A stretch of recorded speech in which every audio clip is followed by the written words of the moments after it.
Good morning and नमस्कार। दी अर्थ news में आप सभी दर्शकों का हार्दिक स्वागत। मैं मृदु कर रही हूं। दर्शकों, आइए डालते हैं एक नजर देश दुनिया से जुड़ी टॉप हेडलाइंस पर।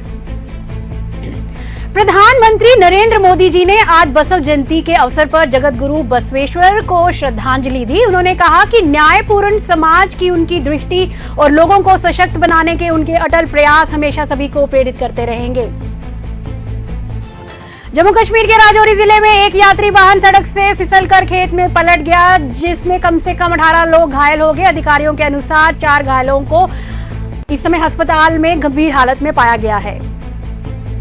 प्रधानमंत्री नरेंद्र मोदी जी ने पश्चिम बंगाल की टीएमसी सरकार पर जोरदार प्रहार किया। उन्होंने राज्य की भाषा व संस्कृति को घुसपैठ के जरिए बदलने, आदिवासी क्षेत्रों की उपेक्षा करने तथा महाजंगल राज कायम रखने का आरोप लगाया।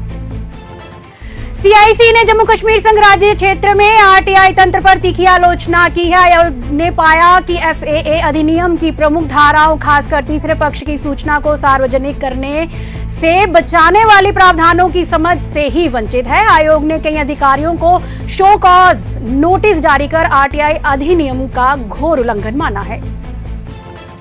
अमेरिकी राष्ट्रपति डोनाल्ड ट्रंप ने कहा कि अमेरिकी वार्ताकार आज पाकिस्तान जाएंगे ताकि ईरान के साथ एक और दौर की वार्ता हो सके। इससे बुधवार तक समाप्त हो रहे नाजुक युद्ध विराम को बढ़ाने की उम्मीदें बढ़ गई हैं। भले ही वॉशिंगटन और तेहरान हॉर्मुज पर गतिरोध बरकरार रखे हुए हैं।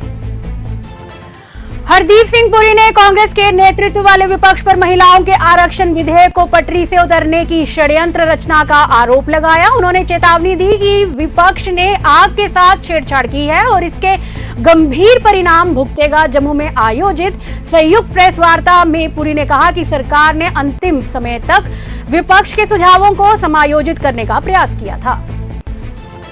काजीकुंड में रहने वाले 35 वर्षीय बिलाल अहमद मीर की जीएमसी अनंतनाग में कथित चिकित्सा लापरवाही से मौत हो गई। परिवार का आरोप है कि अस्पताल पहुंचाने पर समय पर इलाज नहीं मिला और आवश्यक स्टाफ उपलब्ध नहीं था। स्वास्थ्य मंत्री सकीना इत्तू ने घटना की जांच के आदेश दिए हैं, जबकि अस्पताल ने प्रक्रियाओं का पालन पूरा होने का दावा किया है। कांग्रेस ने अमेरिका ईरान शांति वार्ता में पाकिस्तान की भूमिका को प्रधानमंत्री जी की विदेश नीति के लिए ऐतिहासिक झटका करार दिया। पार्टी के नेता जयराम रमेश ने कहा कि पाकिस्तान का मध्यस्थ बनना भारत की इस्लामाबाद को अलग थलग करने की लंबी कोशिशों पर करारा प्रहार है। जम्मू कश्मीर में विकास व सुरक्षा समीक्षा के लिए गृह मामलों समेत विभिन्न संसदीय स्थायी समितियां पीएससीज आने वाली हैं। ये समितियां सरकार प्रशासन के शीर्ष अधिकारियों, उपराज्यपाल मनोज सिन्हा जी, मुख्यमंत्री उमर अब्दुल्ला जी व अन्य हितधारकों से मुलाकात करेंगी। एलएचडीसी करगिल अधीनस्थ सेवा भर्ती बोर्ड ने 28 केंद्रों पर स्नातक स्तर की भर्ती परीक्षा सुचारू रूप से आयोजित की। परीक्षा विभिन्न ग्रुप सी व डी पदों के लिए आयोजित हुई, जिसमें कड़ी सुरक्षा व पारदर्शिता के पुख्ता इंतजाम किए गए। लद्दाख के उपराज्यपाल ने लेह में भारत के पहले पेट्रोलियम संघर्षण पार्क की आधारशिला रखी। विश्व धरोहर दिवस के अवसर पर सिंधु नदी के किनारे शुरू इस ओपन एयर म्यूजियम में लद्दाख के 400 से अधिक संवेदनशील शिला चित्रों को संरक्षित किया जाएगा। और जम्मू कश्मीर के उधमपुर में एक बस पहाड़ी से लुढ़क गई है दर्शकों, जिसमें 12 लोगों की मौत हो गई है। इस समय की बड़ी खबर आ रही है। हादसे में कई अन्य यात्री घायल बताए जा रहे हैं। हादसे में अब बड़े पैमाने पर बचाव अभियान चल रहा है। घटनास्थल से कई घायलों को अस्पताल पहुंचाया गया है और उनकी हालत गंभीर बताई जा रही है। स्थानीय प्रशासन व राहत टीमें मौके पर सक्रिय हैं।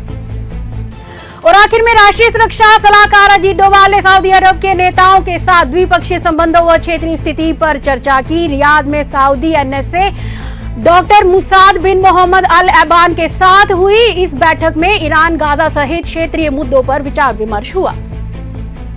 तो दर्शकों, टॉप हेडलाइंस में अभी तक के लिए बस इतना ही। आपसे फिर मुलाकात होगी नेक्स्ट बुलेटिन में। कहीं मत जाइएगा और बने रहिए अर्थ न्यूज के साथ। जानकारियों का सिलसिला यूं ही चलता रहेगा। तब तक के लिए नमस्कार, जय हिंद।